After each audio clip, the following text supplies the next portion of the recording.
एक बार की बात है, एक राजा के पास विदेशी आगंतुक आया और राजा से मिला और खुश होकर उसने राजा को एक पत्थर दिया।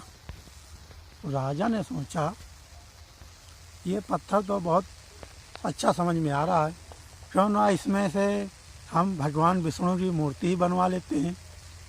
ये मन में सोचकर उसने वो पत्थर अपने महामंत्री को दिया और बोला जाओ इस पत्थर से भगवान विष्णु की मूर्ति बनवाओ और उस मूर्ति को हम अगले हफ्ते 7 दिन के अंदर मंदिर में स्थापित करना चाहते हैं।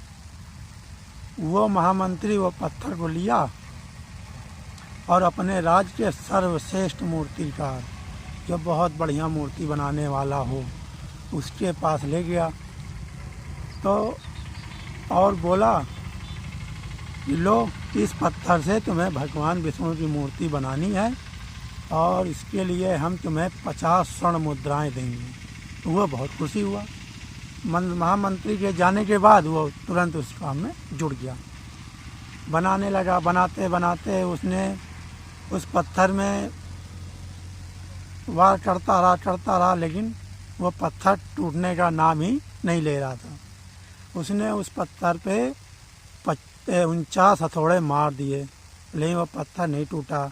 फिर उसे जैसे 50वां हथौड़ा मारने चला तो उसने अपने हाथ रोक लिए। उन्होंने सोचा जब 49 से नहीं टूटा तो 50 से क्या ही टूटेगा। वो सुबह हुई और महामंत्री के पास पहुंचा, बोला महामंत्री ये लीजिए अपना पत्थर, ये टूटने का नाम ही नहीं लेता, तो मैं मूर्ति कहाँ से इसमें से बना दूं। महामंत्री ने बोला चलो कोई बात नहीं।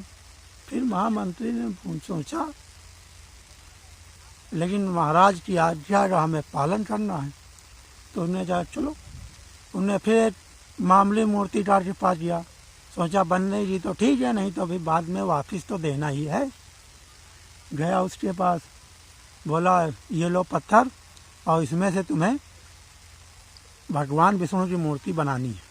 वह मूर्तिकार उसी क्षण महामंत्री के सामने मूर्ति बनाने में जुट गया और जैसे ही उसने पहला हथौड़ा मारा पत्थर टूट गया और वह मूर्ति बनाने में जुट गया। अब महामंत्री ने सोचा वो मूर्तिकार भी कितना धीरज नहीं रख पाया। अगर वो 50वां हथौड़ा मारता तो पत्थर टूट जाता और उसे 50 स्वर्ण मुद्राएं मिल जाती। ठीक इसी प्रकार हमारे साथ भी कुछ ऐसी परिस्थितियां आती हैं कि जिसमें हम अपने कार्य में निरंतर लगे रहते हैं, लेकिन कुछ दिक्कतों कठिनाइयों का सामना नहीं कर पाते और हताश और निराश होकर अपने काम बंद कर देते हैं। लेकिन क्या पता जब हम अपना काम बंद कर रहे हों वही हमारा अंतिम प्रयास हो। इसलिए इस कहानी से हमें शिक्षा लेनी चाहिए कि हमें जब तक सफलता न मिले तब तक निरंतर प्रयास करते रहना चाहिए।